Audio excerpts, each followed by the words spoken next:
यहाँ से स्टार्ट करेंगे। डेली का टारगेट डे नंबर 40 देखेंगे आज, ठीक है। डे नंबर 40 जो है आपका, इसमें क्या टॉपिक आपको यहाँ से कवर करना है, क्या टॉपिक को पढ़ना है, ठीक है। देखो यहाँ पर टॉपिक जो मैं देता हूँ आपको, यहाँ से ईमानदारी से चीज़ों को पढ़ते रहना है, ठीक है। क्योंकि यहाँ पर जो इकोनॉमिक की अभी हम लोग ज़्यादातर स्टैटिक के टॉपिक खत्म कर चुके हैं, ठीक है। अब हम लोग करंट के जो पॉइंट है ना कि क्या यहाँ पर करंट में और पूछ सकता है, जैसे कि हम लोगों ने बजट कवर कर लिया, ठीक है। बजट का मैंने आपको यहाँ से पूरा अपना जो चैनल है यूके, ठीक है, वहाँ से पूरा मैगजीन निकाली थी, आपको शेयर भी की थी, ठीक है। और इसकी यहाँ पर इकोनॉमिक सर्वे के भी करीब 100 क्वेश्चन को लेकर के मैंने आपको शेयर किया था, ठीक है। तो वहाँ से छूटने के बाद और भी कुछ अगर बचता है तो वो मैं एक एक चीज़ करके यहाँ पर टारगेट में भी आपको चीज़ें दे रहा हूँ पढ़ने के लिए, ठीक है। आपको देखो क्या करना है, बस इतना करना है कि आपको चीज़ों को पढ़ते रहना है। अगर नहीं मिलता है चीज़ें यहाँ पर जो मैं शेयर कर रहा हूँ टॉपिक, तो मुझसे पूछना है, ठीक है। एक शर्त पर पूछोगे, अगर आपको टॉपिक मिल रहे हैं तो ठीक है, तब ज़बरदस्ती नहीं पूछना है। क्योंकि बहुत लोग के मैसेज ऐसे आते हैं, कम से कम 10-12 मैसेज रोज़ मुझे ऐसे आते हैं कि सर जितने टॉपिक हैं पूरे मुझे शेयर कर दो। मैं पूरे कैसे कैसे शेयर कर दूँ, इतने सारे टॉपिक में बनाने में मुझे ना कम से कम 8 से 9 घंटे लग जाएगा, आपका दिन आज का खत्म हो जाएगा बनाते बनाते मुझे, ठीक है। ये टारगेट बनाने में ही कम से कम 2 से ढाई घंटे लगता है, राइट। तो आपको समझना है कि देखो अगर टॉपिक एक एक निकाल के मैं करूँगा ना तो मुझे बहुत सारा टाइम लगेगा। और ये सब ऐसा नहीं कि टॉपिक आपके मैगजीन या करंट अफेयर्स या आप जो पढ़ रहे हो फॉलो करो उसमें नहीं है, ठीक है। सब में यहाँ पर टॉपिक हैं, आपने पहले पढ़ भी रखे हैं, कुछ यहाँ पर नए नहीं है। बस ये है कि मैंने इनको यहाँ पर निकाल करके थोड़े से अलग अलग कर दिया टॉपिक को, ठीक है। बस इतना। और उसमें से जैसे कुछ नहीं मिलते तो आप मुझे शेयर करो, मैं आपको करूँगा, लेकिन पूरे टॉपिक तो मैं शेयर नहीं कर सकता, ठीक है। याद रख लो आप कि मतलब जैसे कि कुछ इंपॉर्टेंट जैसे कि आपको लग रहा है जो आपके पास नहीं है। देखो पहली बात तो आपके पास सब बुक्स होने चाहिए। बहुत लोग के पास ऐसे मैसेज आ रहे हैं कि मेरे पास बुक्स ही नहीं है, मैं कैसे तैयारी करूँ। 2 महीने बाद पेपर है, आपके पास बुक्स नहीं तो कहाँ से पढ़ोगे। कुछ नोट्स अगर हो चलो उसी से हेल्प ले लो, है ना। बुक्स चलो होती है अगर 100% अगर आपके पास तैयारी कर रहे हो तो बुक होगी। अगर 80% में हो चलो तो आपके पास नोट्स होगा सिर्फ, है ना। 70% में हो कुछ यहाँ पर छोटे छोटे टॉपिक्स के आपके पास प्रोवाइड हो। अगर कुछ भी नहीं तो कैसे आप यूपीएससी दोगे। तो देखो यहाँ पर बहुत लोग के मैसेज आ रहे हैं, मैं क्या ही बोल सकता हूँ, बस यही बोल सकता हूँ कि नहीं देना चाहिए पेपर ऐसा, ठीक है। अगर प्रिपरेशन आपका नहीं है और आपके पास नोट्स अगर नहीं आप है तो यहाँ से देखो अगर बुक्स यहाँ पर आप आसपास कहीं मिल जाता है तो उसको ऑर्डर कर लो, ले लो। मैं काफ़ी टाइम स्टार्टिंग से पहले से बता रहा हूँ, जनवरी से बता रहा हूँ कि जितनी चीज़ें हैं मैंने बता भी रखा था, बुक शेयर भी कर रखा था कि क्या बुक्स आपको लेनी है। उसके बाद भी आप नहीं लेते हो। तो देखो यूपीएससी इतना आसान नहीं जितना आसान आप लोग सोचते हो कि चलो मैं ऐसे ही पढ़ के थोड़ा बहुत यूपीएससी निकाल लूँगा। अगर प्रीलिम्स धोखे में, वैसे तो आप लोग नहीं पढ़ रहे होते ना डीप में, जैसा है धोखे में अगर निकल भी गया ना तो मेंस से आप बाहर हो जाओगे, ये भी जान लो। अगर मेंस की प्रिपरेशन आपने नहीं की है तो ये बात अच्छे से ना कान खोल के सुन लो, है ना। कोई यहाँ पर जो कोचिंग करते ना वो सब कोई सब बात नहीं करता कि आप उनको पैसे दे रहे हो, है ना। फिर भी वो लोग सोचते हैं ऐसा बोलेंगे ना तो स्टूडेंट छोड़ के भाग जाएगा कोचिंग मेरी, है ना। तो यहाँ पे क्या है, आप पैसे में तो आपसे नहीं लेता कि चलो पैसे आपसे कुछ लूँ, लेकिन जो बात रियल है वो बात आपको बताई जाती है, जो बतानी चाहिए सभी को। कि अगर आप अच्छे से नहीं फॉलो करते हो ना चीज़ों को तो आप बाहर हो प्रीलिम्स में। 24 मई को आप देखोगे पेपर देखे आओगे ना, तब देखोगे कि मैंने अगर ये चीज़ अच्छे से ले ली होती, कर ली होती तो आज मैं क्वेश्चन कर पाता, ठीक है। बाकी मैं क्या कर सकता हूँ, जितना मैं कोशिश कर सकता हूँ उतना मैं आपके लिए करता हूँ, ठीक है। तो आते 10 फरवरी से टारगेट था और 10 मई के बीच तक हम लोग यहाँ पर कवर करेंगे इसको सभी टारगेट। और अभी क्या करेंगे हम लोग, एक दिन आपको बीच में ऑफ भी दिया करेंगे, ठीक है। क्योंकि इतने टॉपिक हो चुके हैं ना, इनको बीच में आप रिवाइज करोगे, ठीक है। ये बीच में एक ऑफ करेंगे उसमें। देखो ऑफ करेंगे इसका मतलब ये नहीं कि आपको कुछ भी उठाओ चले जा रहे हो यूट्यूब पे सर्च करे जा रहे हो, हाँ क्या आज क्या पढ़ना चाहिए, top 100 question, top 500 question UPSC prelims के लिए, है ना। 2 महीने की स्ट्रेटजी क्या है यूपीएससी की, कुछ नहीं। इन सब में भागोगे। अगर 2 महीने में इंसान तैयारी कर लेगा, 2 महीने स्टूडेंट तैयारी कर लेगा तो 1 साल तक तैयारी क्यों करेगा, क्यों 8-9 महीने में सब चीज़ करेगा। तो ये सब चीज़ों के पीछे नहीं भागना है। मैं फिर से बोल रहा हूँ, एकदम रियल में जियो, रियलिटी में जियो, ठीक है। जो नहीं फेक होता है चीज़ें कि हाँ उसमें जी रहा चलो ठीक है, होगा तो होगा वरना दूसरा तो है। अगर ये माइंड में सेट है कि होगा तो होगा वरना दूसरा है तो एग्जाम नहीं देना चाहिए आपको। मैं कुछ बातें देखो आपको ना कड़वी लगेंगी, है ना। कुछ लोगों मैंने बोले, ये सब बातें बताई मैंने, उनके रिवर्स आंसर आए कि सर ऐसा कैसे आप बोल सकते हो। ये सच है, आने वाले टाइम पे आप देख लेना, ऐसा नहीं हो तो बताना, ठीक है। आप अगर अच्छे से टाइम नहीं देते हो तो यूपीएससी के लिए ना हिंदी मीडियम अभी बिल्कुल नीचे हो चुका है, ठीक है। हिंदी मीडियम जिनका सिलेक्शन भी हुआ है ना ऑलरेडी, जो लोग जॉब में थे, ठीक है, आप देख सकते हो उनके रिजल्ट आए थे, है ना। और मेरिट भी काफ़ी ज़्यादा बढ़ती जा रही है। कोशिश करनी पड़ेगी, ठीक है, अगर यूपीएससी आपने चुना है तो, ठीक है। ये सब बातें हो गई, आते हैं हम लोग। बाकी कुछ पूछना रहेगा तो टेलीग्राम पे यहाँ पे कांटेक्ट करके पूछ सकते हो आईडी पे, है ना। हम लोग अपने टॉपिक पे आते हैं, ठीक है। देखो पॉलिटी हम लोग खत्म कर चुके हैं पूरी, इकोनॉमिक भी लगभग खत्म होने के कगार पर ही, क्योंकि हम लोग करंट के टॉपिक यहाँ पर जो बचे हैं, जितने भी और टॉपिक बच सकते हैं हो सकते हैं एग्जाम में आने के, वो सब मैं सर्च करके आप निकाल के आपको दे रहा हूँ, ठीक है। मॉडर्न हिस्ट्री हो गई, एंशिएंट हो गई, मेडिवल हो गई। अब ज्योग्राफी एनवायरमेंट को हम लोग स्टार्ट करेंगे, ठीक है। उसके बाद हम लोग स्टार्ट करेंगे लास्ट में उसके आगे साइंस टेक्नोलॉजी प्लस कल्चर को एक साथ स्टार्ट करेंगे वहाँ, ठीक है। देखो साइंस टेक्नोलॉजी कल्चर को इसलिए लेट थोड़ा ले रहा हूँ क्योंकि साइंस टेक्नोलॉजी का भी 1-2 महीने में जो न्यूज़ आनी है, जैसे कि मार्च की पूरी न्यूज़ आनी है, वो पूरी कवर हो जाएगी, इसलिए मैं साइंस टेक्नोलॉजी नहीं उठा रहा हूँ अभी, है ना, याद रखना है। क्योंकि साइंस के ज़्यादातर क्वेश्चन यूपीएससी जो होता है ये लेटेस्ट क्वेश्चन उठाता है, जो लेटेस्ट डेटा है वो उठाता है वो, ठीक है। आते हैं हम लोग टारगेट को स्टार्ट करते हैं। यहाँ से डे नंबर 40, ठीक है। अर्थव्यवस्था जो है टॉपिक ये, और डेट है आपकी 25 मार्च है ना। आगे आते हैं, देखते हैं इसमें। देखो यहाँ पर मांग और आपूर्ति का जो नियम है हमारा, डिमांड सप्लाई का रूल, उसको लेकर के यहाँ पर पूरी चीज़ें पढ़नी है, ठीक है। इसमें समान नियम क्या होता है इसका, गिफिन वस्तुएं भी इसी के अंतर्गत आती हैं आपकी। क्या गिफिन वस्तु होती हैं, तो यहाँ पर थोड़ी सी मैंने डेफिनेशन भी आपको दे दी सरल, जो लैंग्वेज में, जो आपको थोड़ा सा घुमाएगी नहीं, है ना। और वेबलिन वस्तुएं क्या होती है, देखो वेबलिन वस्तुएं होती है जो प्रतिष्ठा सूचक होती है, एक तरह से स्टेटस सिंबल दिखाती है, राइट। जैसे कि लग्जरी कार या हीरा, है ना, इनकी कीमत जितनी अधिक होती है, अमीर लोग इन्हें उतना ही अधिक खरीदना पसंद करते हैं ताकि वे अपना स्टेटस दिखा सके। उन्हें क्या बोलते हैं, वेबलिन गुड्स बोलते हैं, है ना, एक तरह से स्टेटस सिंबल बोल सकते हो। ये भी अगर देखोगे ना, स्टेटस सिंबल और वेबलिन वस्तुओं को ऐसे करके याद करोगे ना, तो आसानी से चीज़ों कर पाओगे, क्योंकि इसी को दिखा रही है, स्टेटस को ही दिखा रही है एक तरह से। गिफिन वस्तुएं क्या होती हैं, जिसमें वे घटिया वस्तुएं जिनकी कीमतें बढ़ने पर मांग बढ़ जाती है। ऐसा इसलिए क्योंकि लोग महंगी और अच्छी चीज़ों को छोड़कर इन्हीं पर निर्भर रहते हैं। जैसे बहुत से गरीब लोग इलाके के स्टेपल फूड है, ये सब यहाँ पर मान सकते हो। तो गिफिन गुड्स और यहाँ पर वेबलिन वस्तुएं गुड्स के बारे में अच्छे से पढ़ना है, ठीक है। यहाँ पे समझ तो आ ही गया होगा क्या होता है। बाजार के प्रकार क्या होते हैं, है ना, टाइप्स ऑफ मार्केट्स। जैसे कि देखो यहाँ पर बाजार के प्रकार, इनकी क्या विशेषता होती है।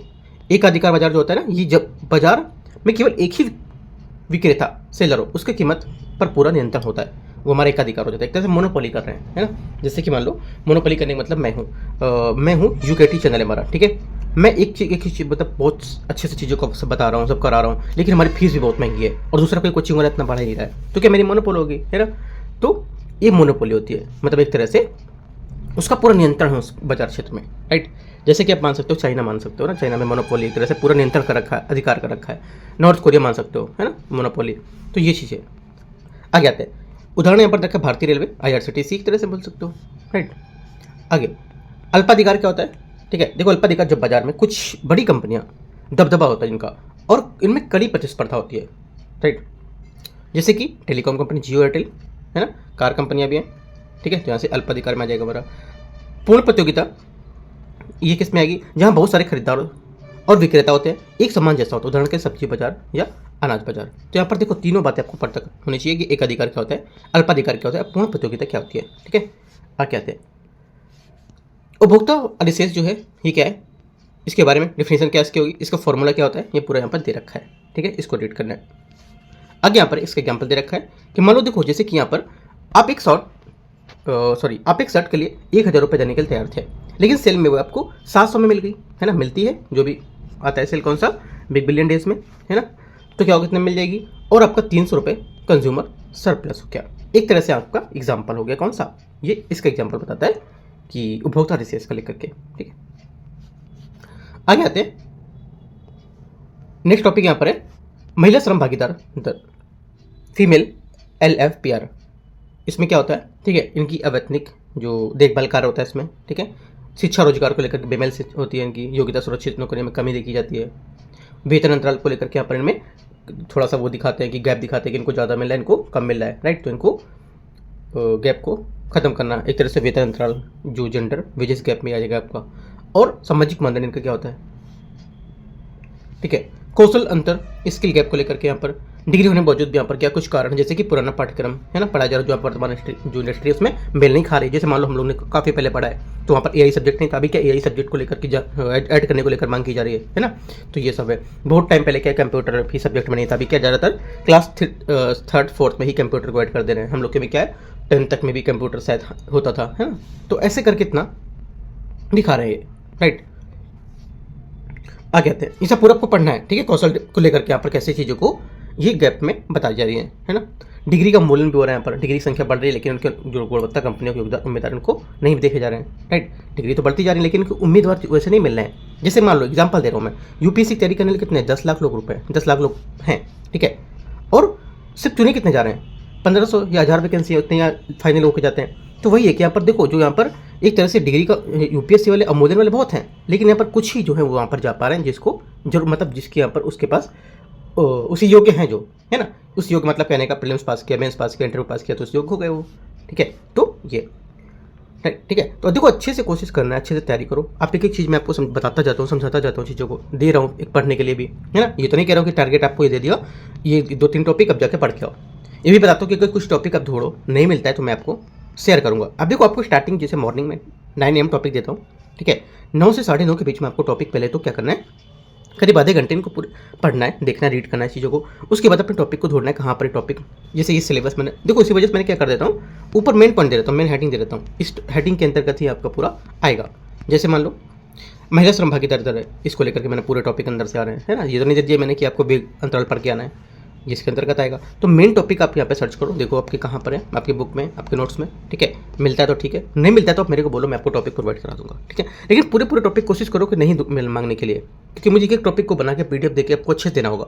ये नहीं कि आपको खाना पूर्ति करने के लिए, हाँ मैंने बनाया आपको दे दिया लो, नहीं, इस तरह से देना है मुझे बना करके कि आपका प्रीलिम्स एग्जाम में क्वेश्चन फंसे ना, कि मैं आप बोलो मैं दे दिया ऐसे ही, नहीं। तो मेरी भी यहाँ पर रिस्पॉन्सिबिलिटी बनती है कि आपको अच्छे से देना चाहिए, अच्छे से मैं आपको दूँ, है ना, कि आपको अगर टारगेट दे रहा हूँ तो। जनसांख्यिकी लाभांश क्या होता है इसके बारे में पूरा पढ़ोगे, ठीक है। एक एक यहाँ पर मैंने डेफिनेशन दे दिए और थोड़ा सा की पॉइंट भी मैंने ऐड कर दिया है, तो इसको लेकर के माइंड में पिक्चर एक भी बन जाएगी आपकी। जैसे मान लो कौशल विकास है, इसमें युवाओं को डिजिटल और नई तकनीकी को लेकर के AI रोबोटिक्स में कुशल बनाना अनिवार्य होता है। ये हमारे तरह से कौशल विकास को लेकर के एक पॉइंट सेट हो जाएगा माइंड में, है ना। रोजगार सृजन क्या होता है, यदि हर साल लाखों नए रोजगार पैदा नहीं हुए तो लाभांश एक जनसांख्यिकी आपदा बन सकती है, राइट। तो की पॉइंट है ना। UPSC पूछ सकता है यहाँ से घुमा के कि जो हमारा रोजगार सृजन है इसको लेकर के पॉइंट पूछ सकता है ना। कौशल विकास को लेकर पूछ सकता है, ठीक है। मानव पूंजी निवेश को लेकर के पूछ सकते हैं। मानव पूंजी निवेश जैसे कि यहाँ पर इस युवावादी को आर्थिक लाभ बदलने के लिए शिक्षा पर स्वास्थ्य प्रभारी निवेश की जरूरत है, ठीक है। तो इसको लेकर क्वेश्चन घुमा देगा शिक्षा और स्वास्थ्य निवेश पर लेकर, ठीक है। शिक्षा और निवेश को लेकर 2 पॉइंट दे देगा और तीसरा पॉइंट दे देगा ये मानव पूंजी निवेश का एक हिस्सा बनाता है। क्या होगा सोचेंगे, पता नहीं क्या होगा, लोगों ने नहीं पढ़ा होगा। तो अगर आपने पढ़ा है कि शिक्षा और स्वास्थ्य को लेकर के बात की जा रही थी मानव पूंजी निवेश में, तो ये बात सही हो जाएगी, ठीक है। तो इस टाइप से आपको रिलेट पढ़ना है चीज़ों को, ठीक है। आगे आते हैं, इसलिए मैं कहता हूँ कि मेरे से कांटेक्ट करते रहो, जुड़े रहो टेलीग्राम पे। मैं कुछ ना कुछ चीज़ें स्टार्टिंग जब करता हूँ ना तो बता देता हूँ। कम से कम मैं टारगेट स्टार्ट करने वाला था ना, उसके मैंने करीब 20 दिन पहले से मैं अपडेट दे रहा था कि मैं स्टार्ट करने वाला हूँ। आप लोग अच्छे से नोट्स बुक ये सब ले लो, ठीक है। ज़्यादा से ज़्यादा लोगों को बोलो भी थे कि शेयर करो। एक तो लोगों आपको अंदर कुछ गंदी आदत है कि आप लोगों को शेयर नहीं करते हो, है ना, सबसे बड़ी बात ये है। और ये पता है सिलेक्शन पीछे खींचने की सबसे बड़ा चांस यही है। नहीं मानते हो आप देखना, अगर देखो ज़्यादा से ज़्यादा कॉन्टैक्ट आपके पास लोगों का नहीं होगा ना इसमें, तो आप लोगों को चीज़ों को कनेक्ट नहीं कर पाओगे। जैसे कि मान लो अभी मेरे पास इतने लोग कनेक्ट हैं, ठीक है, उसमें से 5 से 6 लोग ही मेरे से कुछ बोलते हैं नोट्स में ऐड कर दो या ये चाहिए मुझे ना ये। तो क्या है कि उन लोगों से ही थोड़ा सा कॉन्टैक्ट रहता है, उनका भी हमारा भी रहता है ना। और अगर कंटिन्यू वो लोग बेचते रहेंगे, अगर जैसे मान लो 20 से 25 लोग जुड़ गए, कुछ अपना कोई टॉपिक दे रहा है, कुछ अपना दे रहा है, कुछ अपना दे रहा है, ऐसे करके बहुत सारे टॉपिक आपको मिलते रहेंगे। कुछ डिस्कशन होता रहेगा उसी ग्रुप में कि हाँ इस टॉपिक पे आ गया, सबके लिए हो सकता है। लेकिन अगर लोग देखेंगे नहीं, लोग बोलेंगे नहीं, तो मैं भी टॉपिक नहीं शेयर करूँगा, है ना। उससे क्या होगा, आपका भी लॉस होगा, राइट, याद रखना है। आगे आते हैं, तो देखो यहाँ पर प्रवास का अर्थशास्त्र जो है ये पूरा आपको चीज़ें को रीड करो, ठीक है। आगे आते हैं, विशेष टॉपिक जो पॉइंट पढ़ते समय, यहाँ पे क्या देखो एक नोट्स दे रखा है इसमें। विशेष टिप है कि इन पॉइंट्स को पढ़ते समय आप जो प्रधानमंत्री कौशल विकास योजना है और मनरेगा जैसे सरकारी कार्यक्रमों को इसे जोड़कर कर सकते हो कवर, ठीक है। मैपिंग वो टॉपिक आपका खत्म हो गया, इकोनॉमिक पूरा पढ़ना है। काफ़ी बड़े बड़े टॉपिक नहीं है, सब छोटे छोटे से टॉपिक है, उनको रीड करो, ठीक है। कैमूर वन्यजीव अभ्यारण्य, ठीक है, इसको देखते हैं। इसमें आपका क्यों चर्चा में था, क्यों न्यूज़ में था, ये पूरा आपको रीड करना है ना। क्या है ये, इसके बारे में पढ़ो कि लास्ट में आपका 3 या 2 क्वेश्चन भी होंगे। इसके MCQs नहीं है, अच्छा इसके MCQs नहीं होगा, चलो कोई नहीं। सेकंड टॉपिक कोल्लेरू झील है, ये भी न्यूज़ में बहुत ज़्यादा थी, इसके बारे में मैंने पूरी एक चीज़ निकाल दी है ना। क्या इसकी विशेषताएं होती हैं, कहाँ पर है, क्यों मिट्टी पानी के बेसिन को इसको देखते हैं, उथला आर्द्रभूमि के अंतर में क्यों यहाँ पर देखने को मिलती है, क्यों प्राकृतिक बाढ़ नियंत्रण मिलाती है ना। तो की पॉइंट सब देखो यहाँ पर, की पॉइंट के अंदर मैंने इतनी चीज़ मैंने बता दी आपको एक ही टॉपिक में। मुख्य विशेषता में चाहता तो सिर्फ की फीचर बता देता कि ऐसे होते हैं, इनका ऐसा 2 से 3 लाइन में खत्म कर देता, लेकिन मैंने एक एक पॉइंट निकाल के कैसे इनका क्या है, एक एक बात मैंने आपको बताई यहाँ पे, ठीक है। तो ये देख सकते हो। आगे देखो कोल्लेरू लेक से अगर क्वेश्चन आएगा तो मैं ये बता रहा हूँ कि जितने भी मैं आपको मैपिंग के क्वेश्चन करा रहा हूँ और जितने करंट क्वेश्चन दे रहा हूँ, अगर उस टॉपिक से ही क्वेश्चन आता है, मान लो यहाँ से क्वेश्चन आ गया आपका कोल्लेरू लेक से, तो इस टॉपिक से बाहर नहीं जाएगा, इतना जान लो, इससे बाहर कुछ नहीं पूछेगा। और ये भी नहीं कि मैंने पूरा पूरा टॉपिक इतना बड़ा बड़ा ऐड कर दिया है, नहीं, आपको समझाने के लिए मैं छोटे छोटे पॉइंट हेडिंग लेकर के मैंने लिखे हैं, देखो, ठीक है। आगे आगे यहाँ पर इसमें देखो संक्षेप में कुछ विवरण दे रखा है इसी का, जैसे कि क्या विशेषता होती है झील की, स्थान कहाँ पर है, क्या इसकी संबद्ध नदियाँ होती हैं, प्रमुख उत्पाद क्या होते हैं, भूमिका इसकी क्या होती है, तो ये भी है। कोलेरू झील, यहाँ पर झील उसकी भौगोलिक स्थिति दे रखी है, क्या इसकी भौगोलिक स्थिति है, ठीक है। और एमसीक्यूज यहाँ पर है इसका, राइट, 2 एमसीक्यूज ये। टॉपिक 3 कांगेर घाटी, ये भी न्यूज़ में थी, राष्ट्रीय उद्यान, ये इसका स्थान कहाँ पर है देखना है, जिला क्या है, दूरी कितनी है, कहाँ से कहाँ तक है, ठीक है। और जो बायोजियोग्राफिकल जोन यहाँ पर कौन सा आता है, ठीक है। नाम और स्रोत को लेकर के क्या है इसका, राइट। और मुख्य विशेषताएं इसकी क्या होती है, जैसे क्षेत्रफल, ठीक है, भूआकृतियाँ इसकी, जल विज्ञान, चूना पत्थर, यहाँ पर देखो ये इंपॉर्टेंट पॉइंट है यहाँ पर कि चूना पत्थर की गुफाएं उद्यान अपनी भूमिगत चूना पत्थर की गुफाओं जैसे कि कुटुमसर, कैलाश और दंडक गुफाएं के लिए सुप्रसिद्ध हैं। ये आप इसकी सर्च कर सकते हो, सर्च करके टॉपिक को पढ़ सकते हो इसको, है ना, ये इंपॉर्टेंट है, मैंने लिखा भी यहाँ पे। चूना पत्थर की गुफाएं निम्नलिखित में कौन सी जगह पाई जाती है, ऐसे करके बता देगा आपको, क्वेश्चन दे देगा कौन से यहाँ पर जो वन्य अभ्यारण्य है ना, या जो यहाँ पर क्या टॉपिक था इसका, राष्ट्रीय उद्यान में पाई जाती है। तो बहुत से लोग नहीं कर पाएंगे अगर टॉपिक आपने नहीं पढ़ा है तो, ठीक है। अभी आपको शायद ये विजन या फिर दृष्टि के नोट्स में भी शायद करंट में नहीं मिलना चाहिए, नहीं मिलेगा, शायद होगा तो ठीक है, नहीं मिलेगा तो यहाँ से आप कवर कर सकते हो, क्योंकि मैंने देखे नहीं उनके नोट्स में है या नहीं है, नहीं पता मुझे वो। आप यहाँ से देखो, अगला देखो, इसमें टॉपिक है जैव विविधता, फ्लोरा एंड फौना को लेकर के यहाँ पर देखते हैं, ठीक है। फ्लोरा फौना में यहाँ पे फ्लोरा फौना को पढ़ोगे आप, ठीक है, इसके महत्व, वर्तमान स्थिति क्या है, फिर यहाँ पे इसका एमसीक्यूज आ जाता है, ठीक है। एमसीक्यूज आपको सॉल्व करना है, 2 एमसीक्यूज यहाँ पे भी हैं। करंट अफेयर्स यहाँ पर है आगे अपना, वो 3 टॉपिक खत्म हो गए अपने मैपिंग के या फिर जो न्यूज़ में चीज़ें रहती हैं उसकी। सीवी रमन और रमन प्रभाव, ये न्यूज़ में था, ठीक है। और ये काफ़ी इंपॉर्टेंट है, हर बार यूपीएससी इसको मिलने निकाल के कहीं ना कहीं से क्वेश्चन रखता है, ठीक है। रले प्रकीर्णन क्या होता है, मान लो ऐसा क्वेश्चन पूछ लिया, रमन प्रकीर्णन क्या होता है, इसका क्या महत्व है, मुख्य सिद्धांत क्या होते हैं इसके, ठीक है। अन्य वैज्ञानिक कुछ योगदान थे, जैसे कि यहाँ पर समुद्र का नीला रंग क्यों होता है, इसको लेकर के। ध्वनि विज्ञान क्या होती है, राइट। और फोटोन स्पिन क्या होता है, ठीक है। मान लो फोटोन स्पिन पर यूपीएससी ने क्वेश्चन पूछ लिया, फोटोन स्पिन क्या होता है, इनमें से फोटोन स्पिन के बारे में निम्नलिखित पर विचार करो, तो क्या करोगे, नहीं पता, क्योंकि आपने पढ़ी नहीं है। अगर आप ये रमन ये पढ़ा होता तो वहाँ से कर पाते आप, ठीक है। जो फोटोन स्पिन है, ये उन्होंने प्रायोगिक रूप से प्रमाणित किया था कि फोटोन कोणीय संवेग या स्पिन होता है, इसका एंगुलर होता है। छोटा सा पॉइंट है, आप चाहो तो इसको गूगल करके ये टॉपिक को पढ़ सकते हो, ठीक है। आगे आते हैं, क्योंकि इतना डीप यहाँ पे कहीं भी नोट्स में नहीं दिया होगा, राइट, थोड़ी बात तो मैंने बताई इसमें। रमन स्पेक्ट्रोस्कोपी आधुनिक इसके प्रयोग क्या होंगे, है ना, ये देख सकते हो। औषधि के रूप में भी कर सकते हो, सुरक्षा में कर सकते हैं, नैनो टेक्नोलॉजी में कर सकते हैं। तो यहाँ से क्वेश्चन पूछ सकता है, इसका रमन जो स्पेक्ट्रोस्कोपी है इसका उपयोग हम किस में कर सकते हैं। अब सब लोग देखेंगे कि स्पेक्ट्रोस्कोपी है तो औषधि का कैसे कर सकेंगे, है ना, ये भी हो सकता है। तो यह बोल देगा कि इसका उपयोग दवाओं की विश्लेषण में कर सकते हैं, ये कैंसर कोशिकाओं की पहचान में कर सकते हैं, ठीक है, विस्फोटक सामग्री को लेकर के कर सकते हैं, ऐसे करके ओपन करके पॉइंट आपको दे देगा। इसके सम्मान और विरासत, क्या क्या सम्मान इसको दिए गए, जैसे नोबेल पुरस्कार, ठीक है, भारत रत्न, राष्ट्रीय ज्ञान विज्ञान दिवस, इसको 28 फरवरी को हर साल मनाते हैं। इसको लेकर के मैंने पीआईबी आपको एक टॉपिक दे भी रखा था।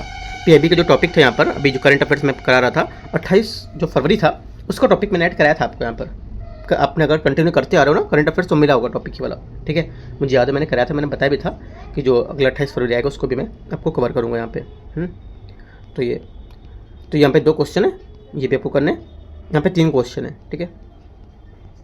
अगला टॉपिक है भारत में गिरती जो प्रजनन दर है, इसको लेकर के कुछ प्रभाव देखे गए, तो कुछ आंकड़े थे, उसको लेकर के यहाँ पर क्वेश्चन निकाला गया है ना। गिरती या टीएफआर दर क्यों है, क्या कारण है इसका, ठीक है। शहरी जीवन यापन की लागत क्या हो सकती है, इनके सशक्तिकरण क्या होगा, ठीक है, इसको लेकर के। और गर्भ निरोधक की पहुँच मतलब जो बढ़ती यहाँ पर उपलब्धता है, अर्थव्यवस्था की समाज पर जोड़ पड़ने वाले कुछ प्रभाव थे, ठीक है। जनसांख्यिकी लाभांश, वृद्धि जनसंख्या, निर्भरता अनुपात क्या होता है इनका, है ना, ये सब आपको पूरा ट्रीट करना है। और यहाँ पर एमसीक्यू से आगे आते हैं टॉपिक नंबर 3, भारत का विदेशी व्यापार क्या होता है उसके लेकर के पूरा पढ़ना है, ये दे रखा है, एकदम लेटेस्ट डेटा है सब, ठीक है। अप्रैल से जून 2025 का है, लेकिन आपका जो करंट अफेयर्स है पूरा 1 साल का रहता है यूपीएससी का, ध्यान रख लो, ठीक है। तो ये चीज़ें भी आपको कवर करनी है, ये रीड करो, सब मैंने हाईलाइट भी कर दिया, चीज़ों को दिखा भी दिया है, ठीक है। तो थोड़ा देखो, जब हाईलाइट कर देते हैं चीज़ों को तो पढ़ने में आसान दिखती हैं, अच्छी दिखती हैं देखने में कि हाँ चलो इंटरेस्ट आता है पढ़ने में। अब पूरे एक साथ ऐसे लिखेंगे ना तो इंटरेस्ट इतना नहीं लगता, पढ़ने में मन में नहीं लगता ना। तो अभी देखो, अभी यहाँ से अगर ये हटा देते ना कलर तो बोरिंग सा दिखता। अब यहाँ पे दिख रहा है कि योजना क्या उद्देश्य, क्या लक्ष्य है इसका, क्या रणनीति है, क्या बेस रन इसका होगा, है ना, ये सब पॉइंट दे रखे हैं। इसको सबको रीड करो, ठीक है। अगला टॉपिक है, अगला नहीं है, ठीक है। जितने भी 4 से 5 टॉपिक यहाँ दे रखे हैं करंट के वो आपको कवर करने हैं, ठीक है। और प्लस यहाँ पर जितने मैंने आपको टॉपिक बताए इकोनॉमिक के वो सब पूरे पढ़ने हैं, राइट। इसलिए मैंने आपको आज सी सेट भी नहीं ऐड किया, कल भी नहीं ऐड किया था। सी सेट और PT 365 और टेस्ट भी यहाँ पर अभी नहीं बताया कि इतनी चीज़ें पहले कर लो, उसके बाद कंटिन्यूस चीज़ें। मैं टेस्ट कम से कम एक पेपर आपको रोज दूंगा, 100 पेपर 100 क्वेश्चन का। पहले पूरे टॉपिक अच्छे से कवर कर लो, है ना। उसके बाद आपको टेस्ट पेपर करने भी मजा आएगा कि हाँ चलो मैंने टॉपिक पढ़े, यहाँ से क्वेश्चन अगर ये फंस रहा है तब वो टॉपिक भी मेरे से पूछ सकते हो। वो टॉपिक मैं आपको बताऊंगा अभी, जैसे कोई क्वेश्चन आप करते हो मान लो, ठीक है। मान लो विजन का टेस्ट लगा रहे हो, या दृष्टि का लगा रहे हो, या अपना UKT का भी टेस्ट लगा रहे हो, है ना। क्योंकि UKT के मैंने अभी करीब 26-27 पेपर लॉन्च किए हैं, है ना, वो भी मार्केट में भी हैं और मैं करा भी चुका हूँ यहाँ पर यूट्यूब पर भी। तो मान लो पेपर लगा रहे हो तो उसमें आपको कुछ टॉपिक फंसता है, जैसे कि मान लो आपको टॉपिक फंसता है कृषि सब्सिडी को लेकर, वहाँ फंस गया, ठीक है। तो क्या करोगे आप, अगर नहीं मिलता है टॉपिक तो आप मेरे से पूछ सकते हो, मैं आपको टॉपिक समझा दूंगा या फिर PDF बना के आपको शेयर कर दूंगा। लेकिन ईमानदारी से पढ़ोगे तो, ठीक है। नहीं पढ़ोगे तो देखो, ईमानदारी से अगर पढ़ोगे ना तो उसकी भगवान भी हेल्प करते हैं। बोलते हैं ना भगवान उसी की मदद करते हैं जो खुद की मदद करता है। मतलब खुद से जब मेहनत करो ना तो ही भगवान मदद करेंगे। नहीं कि अगरबत्ती और दिए जलाते रहो सोचो मैं पेपर में पास हो जाऊँ, नहीं। अगर अपनी मदद आप खुद कर रहे हो ना तो वो भी भगवान भी आपकी थोड़ी सी मदद कर देंगे। चलो ये इतना कर रहा है, मैं इसको भी हेल्प कर देता हूँ, राइट। ध्यान रखना, वैसे ही मैं भी बोल रहा हूँ, अगर आप खुद से करोगे तो मैं भी आपके लिए हेल्प करने को तैयार हूँ, ठीक है। तो एंड करते हैं इसको। कुछ डाउट रहेगा आप नीचे कमेंट में पूछोगे, और एक एक चीज़ें यहाँ से अच्छे से करो, PDF डाउनलोड करो टेलीग्राम से, और इसके टॉपिक को पूरा खत्म करो, अच्छे से पढ़ो, है ना।